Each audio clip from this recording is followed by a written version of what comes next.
Hello students, welcome to UPSC decoder. आज हम discuss करने वाले हैं 3 नवंबर के बहुत ही इंपॉर्टेंट करंट अफेयर्स को। टॉपिक्स देखते हैं। पहले प्रीलिम्स टॉपिक्स है हमारे। पहला, what is cloud seeding. Second है GSAT-7R, इंडिया का हेवीएस्ट सैटेलाइट। थर्ड कहता है नॉर्थ ईस्ट के ओनली 2 रामसर साइट्स। फोर्थ एक टर्म दिया गया है ऑडिटरी फ्यूजन, समझेंगे इसको हम।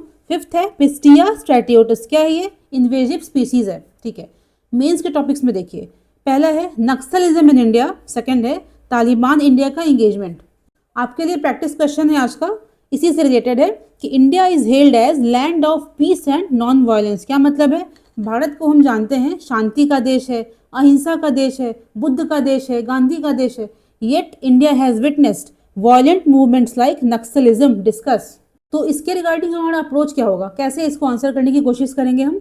तो पहले बताएंगे कि इंडिया को हम लैंड ऑफ पीस या लैंड ऑफ नॉन वायलेंस कहते क्यों हैं। फिर बताएंगे शॉर्ट में कि नक्सलिज्म होता क्या है, इसके कॉजेज क्या क्या है इमरजेंस के। फिर डिस्कशन करेंगे।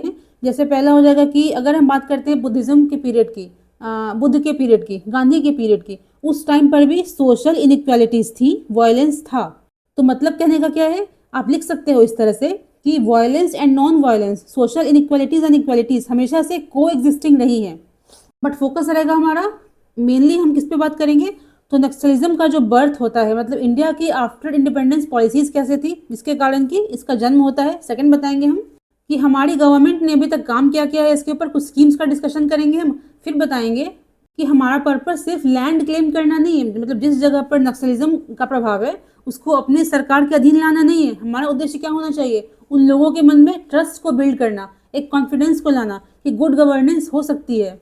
फर्स्ट टॉपिक हमारा red corridor to green shoots. Red corridor to green shoots, आप जानते हो नक्सल प्रभावित जो एरियाज हैं, जो स्टेट्स हैं, उनके लिए हमने टर्म क्या रखा है, रेड कॉरिडोर। इसी के बारे में चर्चा करते हैं।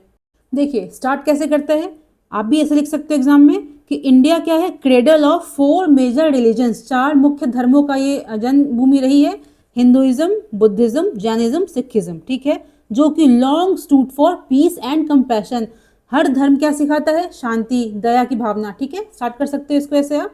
And yet within the same land Naxalite movement continues to pursue it goals through battle of gun. क्या कहता है कि सेम धरती पर जो नक्सलिज्म है वो वायलेंस को यूज करके बंदूक की नोक पर अपने गोल्स को परस्यू कर रहा है। हमने जो क्वेश्चन दिया है ऊपर आपको, ये डिस्कशन उसी के ऊपर है, समझते हैं। तो हम ये आर्टिकल पढ़ क्यों रहे हैं, कंटेक्स्ट क्या है इसका, यहाँ ध्यान दीजिएगा। गवर्नमेंट ऑफ इंडिया ने क्या किया है, एक टारगेट सेट किया है कि 31 मार्च 2026 तक हम कंप्लीटली नक्सलिज्म को एंड कर देंगे। बहुत अच्छी बात है। अब देखो इसका यूपीएससी से रिलेवेंस क्या है, GS3 इंटरनल सिक्योरिटी मेंस की बात कर रहे हैं। इनका उद्देश्य क्या है, इनका एम क्या है, यहाँ देखिए, to undermine the Indian state via armed rebellion and parallel governance. तो डर दिखा करके, वायलेंस को यूज करके अल्टीमेटली करना क्या है, इन्हें पैरेलल सरकार चलाना है। ठीक है, फिर कहता है कि हिस्टोरिकली इन्होंने किस प्रकार के एरियाज को इफेक्ट किया है, रिमोट एरियाज जो कि अंडर डेवलप्ड है, जहां पर ट्राइबल डोमिनेंस ज्यादा है। कुछ फीचर्स हैं, अब यहाँ देखो इनके रूट में क्या है। अकॉर्डिंग टू दीज, ये जो नक्सलाइट्स हैं वो क्लेम करते हैं कि हम सोशल इकोनॉमिक इनइक्वालिटीज को कम करने के लिए अपनी लड़ाई लड़ रहे हैं। देखो तो कहीं ना कहीं ये बात तो सही है कि जहाँ पर नक्सलिज्म का जन्म हुआ है वहाँ पर असमानताएं थी, बट ये कहना कि कोर में सोलली यही कारण है उसके जन्म का, ये गलत हो जाएगा। इस बात को जस्टिफाई करने के लिए इस आर्टिकल में एक डेटा दिया गया, डिस्कस करेंगे बाद में उसको हम। उसमें कहा गया है कि ऐसे कई अदर एरियाज हैं जहाँ पर क्या है, पिछड़ापन है, असमानताएं हैं, बट वहाँ पर नक्सलिज्म का प्रभाव नहीं पहुँचा है। तो ये कहना कि सोशल इकोनॉमिक जो असमानताएं हैं वो कोर कारण है नक्सलिज्म के जन्म का, ये गलत हो जाएगा। इनके मूल में क्या है, इनकी भावना कैसी है, फुएल्ड बाय माओइस्ट आइडियोलॉजी। इसमें मेनली क्या होता है, पीपल्स वार, मतलब लड़ाई करके आप आर्म्स के थ्रू आप एक राज्य पर कब्जा करो, मतलब हमारा जो अधिकार है उसको हम कैसे लेंगे, वायलेंस के थ्रू। इसका ओरिजिन कहाँ से होता है, आप जानते हो, Naxalbari movement in West Bengal 1967। Spread across, कहाँ कहाँ फैला हुआ था ये, छत्तीसगढ़, झारखंड, उड़ीसा, महाराष्ट्र, केरला, बंगाल, MP, आंध्रा, तेलंगाना। इसी को हम कहते हैं रेड कॉरिडोर। ध्यान रखिएगा। क्लेम हमने बताया अभी, इनका क्लेम क्या है कि हम असमानताओं को कम करने के लिए जो पिछड़े वर्ग हैं उनके लिए हम लड़ाई लड़ते हैं। बट हमने क्या देखा कि सबसे खराब ये क्या करते हैं, डिस्ट्रक्शन ऑफ इंफ्रास्ट्रक्चर। अस्पताल नहीं बनने देते हैं, स्कूल बनने नहीं देते हैं, prevents the reach of basic needs to the villages. तो एक तरफ आप कहते हो कि we are fighting for the marginalised, but आप कर क्या रहे हो एग्जैक्टली? जो बेसिक नीड्स है जैसे कि एजुकेशन है, अच्छा खाना है, डॉक्टर्स हैं, अस्पताल हैं, टीचर्स हैं, उनको आप उस क्षेत्र तक पहुंचने नहीं देते हो। तो आपके कहने में, आपके करने में बहुत बड़ा कॉन्ट्रडिक्शन है। हमारी सरकार का अप्रोच कैसा रहा है? देखो, एक मल्टी डायमेंशनल अप्रोच है जिसमें कि 3 चीज़ों को हमने कंबाइन करा है। पहला है सिक्योरिटी इन्फोर्समेंट, ठीक है, दूसरा है इंक्लूसिव डेवलपमेंट, थर्ड है कम्युनिटी एंगेजमेंट। एक एक पॉइंट को समझेंगे इसमें हम। What is the meaning of inclusive development? इसका देखो 2 पिलर इसके होते हैं, इक्विटी एंड इक्वल अपॉर्चुनिटी। ध्यान रखिएगा, 2 पिलर्स हैं इंक्लूसिव डेवलपमेंट के, इक्विटी एंड इक्वल अपॉर्चुनिटी। इसका उद्देश्य क्या होता है? समाज के हर वर्ग के, हर तबके के लोगों को एक सर्टेन लूप में लाना, मेन स्ट्रीम से जोड़ना। इसका मतलब क्या है? कम्युनिटी एंगेजमेंट, देखो इसके 3 पिलर्स हैं, communication, participation, engagement. Communication, participation, engagement, ध्यान रखिएगा कुछ कीवर्ड्स हैं ये। फिर है सिंपल सा है, सिक्योरिटी को इन्फोर्स करना, उनकी सुरक्षा का ध्यान रखना। तो मेंस में सिर्फ इतना डिस्कस करने से काम नहीं चलेगा, हमें क्या करना पड़ेगा? हर एक अप्रोच का एग्जाम्पल देना पड़ेगा। जैसे कि गवर्नमेंट ने एक्चुअली क्या क्या स्टेप्स लिए हैं। बात करते हैं सिक्योरिटी की, CAPF है, IR, CIAT, डिफरेंट स्कीम्स हैं ये। इसका देखो लिस्ट आपको दिया गया है यहाँ पर, PDF में मिल जाएगा, आप एक नज़र देख लेना, इसको में भी काम आ जाए। देखिए, अब डिस्कस करते हैं कि आर्टिकल में कहा क्या गया है। देखो, फर्स्ट पॉइंट कहता है कि due to this violent nature of Naxalism, सबसे बड़ी दिक्कत क्या हुई है? जो पब्लिक ट्रस्ट है वो खत्म हो गया है। जो गांव वाले होते हैं, जो लोग इससे प्रभावित होते हैं, उनके भीतर जो गवर्नेंस के प्रति ट्रस्ट खत्म हो गया है। सेकंड कहता है, देखिए, टू लॉन्ग डोमिनेंट नैरेटिव क्या था कि नक्सलिज्म जो है वो बाई प्रोडक्ट है पॉवर्टी का, अंडर डेवलपमेंट का। हमने क्या कहा था अभी कि अकॉर्डिंग टू दीज नक्सलाइट्स, वो क्लेम करते हैं कि हम जो पिछड़े लोग हैं, जो गरीब लोग हैं, उनकी मदद करने के लिए, उनके अधिकार की रक्षा करने के लिए हम वायलेंस करते हैं। इसके रिगार्डिंग देखो आर्गुमेंट्स दिए गए। पहला कहता है, यहाँ देखिएगा, if deprivation alone were the cause, why would Naxalites routinely destroy schools, railway tracks, telecom towers, the very infrastructure that meant to lift people out of poverty. वैसे मीन्स, वैसी चीजें जो गरीबों को गरीबी से बाहर निकालने के लिए करी गई थी, आप उसको डिस्ट्रॉय कर रहे हो। सेकंड कहता है, इंस्टेड आइडियोलॉजी जो उनकी है, state capacity, identity based grievances are far more influential. देखिए, इसका मतलब क्या है? इसमें 2 टर्म दिया गया है, आइडेंटिटी बेस्ड ग्रीवांसेस, दूसरा है स्टेट कैपेसिटी।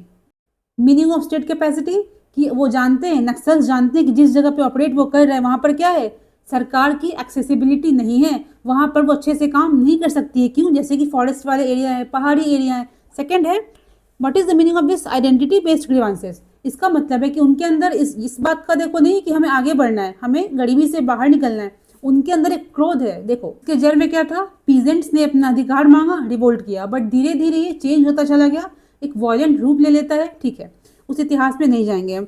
तो बेसिकली बात इतनी सी है कि गरीबी, बैकवर्डनेस तो है, बट उसको आप कोर रीजन मान करके अपने वायलेंस को जस्टिफाई नहीं कर सकते हो। यहाँ पर फिर कहा गया है कि उसी एरियाज में ज़्यादा इन्फ्लुएंस ही करते हैं जहाँ पर क्या है, सरकार एक्सेसिबल नहीं है, अपने काम को अच्छे से नहीं कर पाती है। सेकंड है आइडेंटिटी बेस्ड ग्रीवांसेस। इसका देखो इतना सा कंसेप्ट है, नक्सल्स जो हैं they feed on the resentment, the feeling of neglect in the Adivasis, the socially economically backward people, उस भावना को और बढ़ाते हैं। मतलब इतना सा है, जो नक्सल्स वगैरह हैं दे ड्राइव देयर स्ट्रेंथ, अपनी पावर कहाँ से पाते हैं?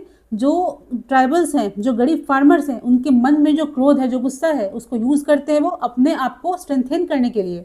एंड दूसरी तरफ जो गवर्नमेंट कुछ काम करना चाहती है, उन लोगों तक कुछ पहुंचाना चाहती है, जैसे कि स्कूल है, अच्छी हेल्थ व्यवस्था है, उसको रोक देते हैं। तो अल्टीमेटली वो उनको मेन स्ट्रीम से जोड़ना नहीं चाहते हैं। थर्ड कहता है, जो ज्योग्राफिक पैटर्न क्या है उनका, सेंट्रल एंड ईस्टर्न इंडिया। ध्यान रखिएगा, पूछ सकता है प्रीलिम्स में, इंपॉर्टेंट बात है, सेंट्रल एंड ईस्टर्न इंडिया। एक बहुत ही स्ट्रॉन्ग पॉइंट दिया गया, देखिए कि वाइल अदर स्टेट्स की बात करते हैं with comparable or even worse poverty levels than remained largely immune, जहाँ पर ज़्यादा गरीबी है, ज़्यादा पिछड़ापन है, वो भी इन भावनाओं से, नक्सलिज्म से वो अछूत हैं। इसीलिए कहता है कि something deeper is at work. सिर्फ गरीबी पिछड़ापन नहीं है, कुछ अदर बात है। उसको कैसे बताते हैं? 3 हिस्सों में डिवाइड किया गया। पहला है लोकल गवर्नमेंट डेफिसिट, दूसरा है हिस्टोरिकल नेग्लेक्ट, थर्ड है पॉलिटिकल मैनिपुलेशन। तो अल्टीमेटली नक्सलिज्म के सर्टेन क्षेत्रों में इन्फ्लुएंशियल होने के कोर में 3 कारण है। पहला है local governance deficit, historical neglect and poor law enforcement, third है पॉलिटिकल मैनिपुलेशन। तो इतिहास में भी देखो गलत हुआ है उनके साथ में, उनको नेग्लेक्ट किया गया है। फिर प्रेजेंटली भी जो गवर्नमेंट है वो किसी भी कारण से हो उन एरियाज में अच्छे से काम नहीं कर पाती है। थर्ड है पॉलिटिकल मैनिपुलेशन, जैसे कि जो रिफॉर्म्स होने चाहिए आप उसको अच्छे से इम्प्लीमेंट नहीं कर पा रहे हो।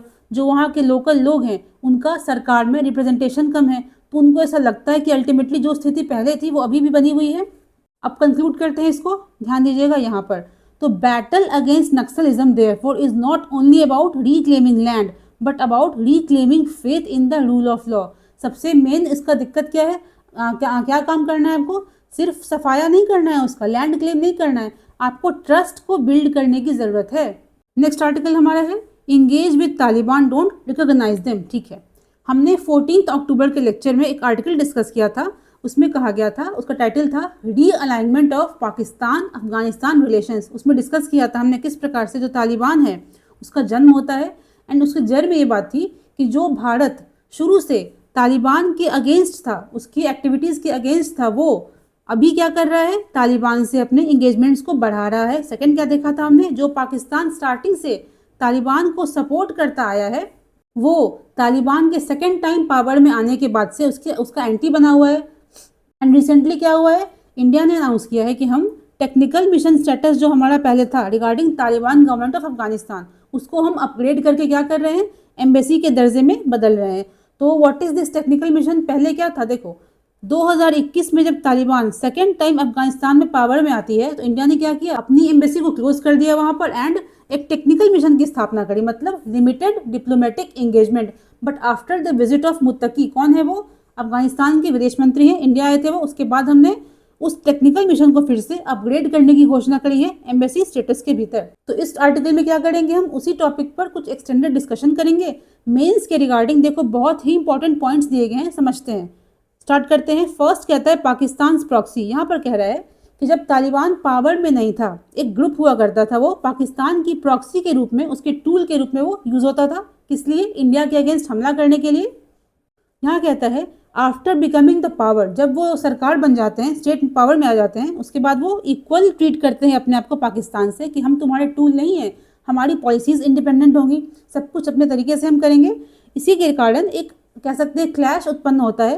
इसके जड़ में क्या होता है, Durand line. What is this Durand line, एक 2640 किलोमीटर लंबी बाउंड्री है between Pakistan and Afghanistan.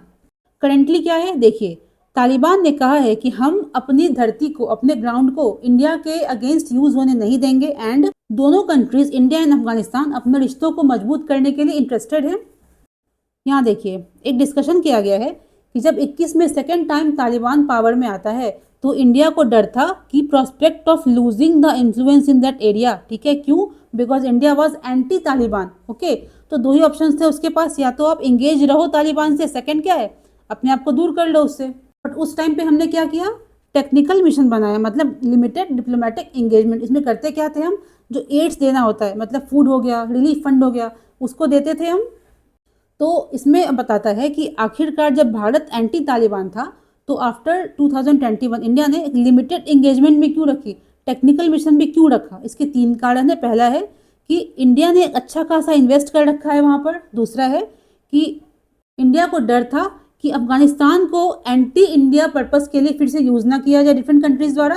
Third है कि वो नहीं चाहता था कि अफगानिस्तान एक पाकिस्तान का एक्सटर्नल आर्म बन के रह जाए, मतलब पाकिस्तान का वहाँ पर इन्फ्लुएंस इंक्रीज हो जाए। तो अल्टीमेटली इंडिया ने क्या किया, यहाँ देखिए conditional gradual engagement, conditional gradual engagement, इसको स्टार मार्क करिएगा, मेंस में लिख सकते हो आप। अब देखो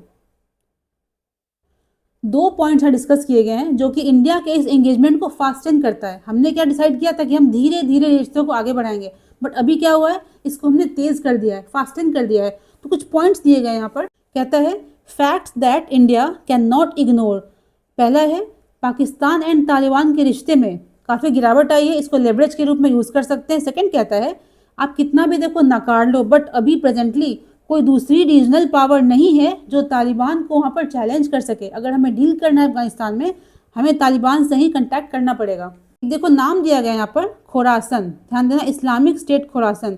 ये इकलौता ऐसा फोर्स है उस पूरे एरिया में जो तालिबान को सपोर्ट नहीं करता है। ध्यान दीजिएगा यहाँ पर एक देख लेते हैं what is this Islamic State Khorasan. तो ISIS-K या फिर ISKP भी कहते हैं, पूछ सकता है प्रीलिम्स में, इसका नाम क्या है। बेसिकली टेररिस्ट ग्रुप है ये जो primarily active in Afghanistan, Pakistan, central Asia, ठीक है। तो खोरासन क्या है, व्हाट इज दिस रीजन? तो हिस्टोरिकल एरिया है, बेसिकली ईस्टर्न पर्शिया का क्षेत्र था जिसमें प्रेजेंट डे के ईरान है, Afghanistan, Turkmenistan, Uzbekistan, Tajikistan. Prelims के लिए बहुत ही इंपॉर्टेंट पॉइंट्स हैं ये। नेक्स्ट है due to certain geopolitical compulsions like, Russia ने क्या किया, उसको फॉर्मली स्वीकार कर लिया। चाइना ने क्या किया है, दूतों को एक्सचेंज किया है। तो इंडिया पर कह सकते हैं एक प्रेशर था कि आप भी कुछ तो करो, कुछ तो इंगेज करो उससे। तो व्हाट आर द फीचर्स, आखिर इंडिया एंटी तालिबान क्यों रहा है? देखो, तो तालिबान की बात करें, एक टोटलिटेरियन गवर्नमेंट है, मतलब वहाँ पर क्या है, ओनली रेजीम है जो गर्ल्स को प्राइमरी स्कूल के बाद, प्राइमरी स्तर के बाद पढ़ाई करने की छूट नहीं देता है। सेकंड कहता है विमेन को इसने वर्क प्लेस पे काम करने से मना कर रखा है। थर्ड कहता है इसके कुछ ऐसी पॉलिसीज रहे हैं जिससे कि इसकी जो आधी जनसंख्या है वो एड पर डिपेंडेंट है, सहायता पर डिपेंडेंट है। यहाँ पर डिस्कस किया गया है इस पूरे पैराग्राफ में कुछ पोटेंशियल रिस्क, अगर आप तालिबान से इंगेज करते हो, इंडिया के बारे में कहता है कुछ रिस्क हो सकते हैं। स्टार्ट कैसे करता है, तो तालिबान ने क्लेम किया है बार बार कि हमने एक्सट्रीमिस्ट ग्रुप्स को सपोर्ट करना छोड़ दिया है, बट कुछ डेटा दिया गया जिसमें कहता है groups like al Qaeda, Lashkar Taiba, Islamic movement of Uzbekistan, कुछ ऐसे ग्रुप्स हैं जिनको स्टिल ये सपोर्ट करता है। तो कहता है कि अगर पावर वीकेंस, मान लो इन फ्यूचर तालिबान का पावर वीक हो जाता है, ग्रिप ठंडा पड़ जाता है, तो these networks could easily resurface and enemies enemy may well turn out to be India's enemy to.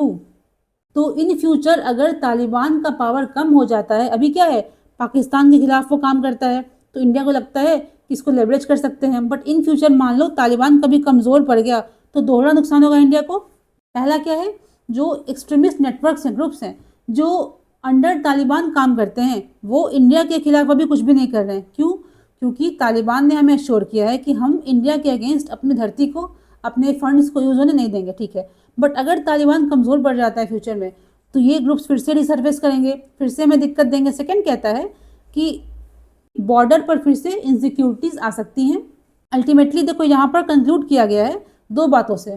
पहला है कि अफगानिस्तान में क्या है, उसको फेस करना पड़ रहा है हॉस्टाइल पाकिस्तान को। सेकंड, उसकी इंटरनल वीकनिंग इकोनॉमी को, इसलिए Taliban needs India more than India needs Taliban. Second कहता है कि if India's interest lie in stability of Afghanistan, Afghanistan stability will ultimately depend on economic recovery. देखो इसमें सिंपल सी बात यह है कि अपर हैंड किसका है, लेवरेज किसका है, स्टिल हमारा ही है, बिकॉज तालिबान जानता है इस चीज़ को।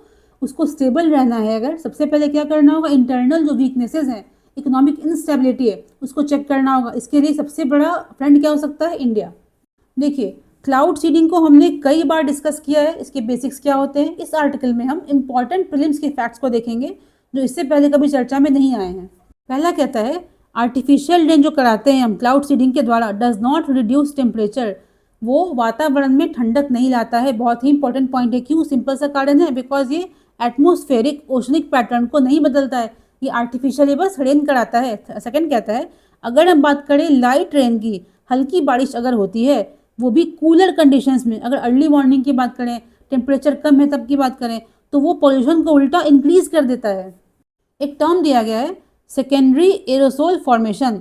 बेसिकली होता क्या है, जब कम बारिश होती है ना तो वो वॉश नहीं करता है, अनलाइक हेवी रेन वो पोल्यूटेंट्स को कंप्लीटली वॉश अवे नहीं करता है। वो क्या करता है, एक वेट सरफेस प्रोवाइड करता है जिससे कि जो पोल्यूटेंट्स हैं आपस में स्टिक कर सकें, चिपक सकें और सेकेंडरी पोल्यूटेंट्स का निर्माण कर सकें। नेक्स्ट देखते हैं, तो इसरो ने लॉन्च किया है GSAT-7R। क्या है ये? इंडिया का सबसे हेवी कॉम सैटेलाइट, ठीक है। कुछ फीचर्स देखते हैं, यहाँ ध्यान दीजिएगा। इसका नाम क्या है, CMS-03, GSAT-7R CMS-03। इसको लॉन्च कहाँ से किया है हमने, श्रीहरिकोटा, ठीक है। इसका वजन कितना है, 4400 किलोग्राम्स, बहुत अच्छी बात है। इसमें देखो इंपॉर्टेंट पॉइंट क्या है, ये किसको स्ट्रेंथन करेगा, नेवी बेस्ड कम्युनिकेशंस को, ठीक है। रॉकेट कौन सा यूज हुआ है, LV-M3 on it's M5 mission. देखो हमने कल इसको डिस्कस बढ़िया से किया है, अब देख लेना। यहाँ देखो एक नाम दिया गया है जियो सिंक्रोनस ऑर्बिट। ये कहाँ पर इसको पोस्ट करेंगे हम? जीटीओ में। What is GTO? ऐसा ऑर्बिट देखो, तो सैटेलाइट्स इस ऑर्बिट में लॉन्च होंगे, यहाँ पर घूमेंगे। उनका जो ऑर्बिटल पीरियड होगा किसके बराबर होगा? अर्थ के रोटेशन के बराबर होगा, मतलब 23 आवर्स 56 मिनट 4 सेकंड। इस आर्टिकल में देखेंगे हम important names of the north eastern wetlands. देखिए पहला नाम कहता है, यहाँ देखो, रोमावली डोंडुआ वेटलैंड। क्या है ये? असम की बात करते हैं। न्यूज़ में क्यों है? इसको पुश किया जा रहा है कि रामसर टैग इसको मिल जाए। ये कहाँ पर लाई करता है? तो लाओ खोवा वाइल्ड लाइफ सेंचुरी। लाओ खोवा वाइल्ड लाइफ सेंचुरी सभी किसका पार्ट है? काजीरंगा टाइगर रिजर्व का। इसको स्टार मार्क करिए, पूछ सकता है एग्जाम में। एंड देखो नॉर्थ ईस्ट की अगर हम बात करें तो ओनली 2 अभी करेंटली रामसर साइट से। पहला है असम का डिपोर बिल, मणिपुर का लोकतक लेक। असम का डिपोर बिल, मणिपुर का लोकतक लेक, इसको याद रख लेना। कहता है कि व्हाट इज रामसर साइट, इसका मतलब क्या होता है?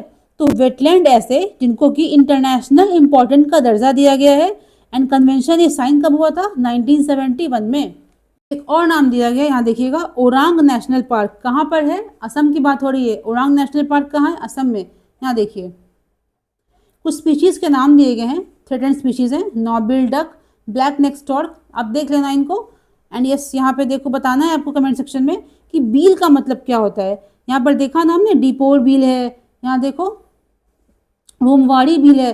तो बील का मतलब क्या होता है? एक टर्म दिया गया है ऑडिटरी फ्यूजन। इसका मतलब क्या होता है?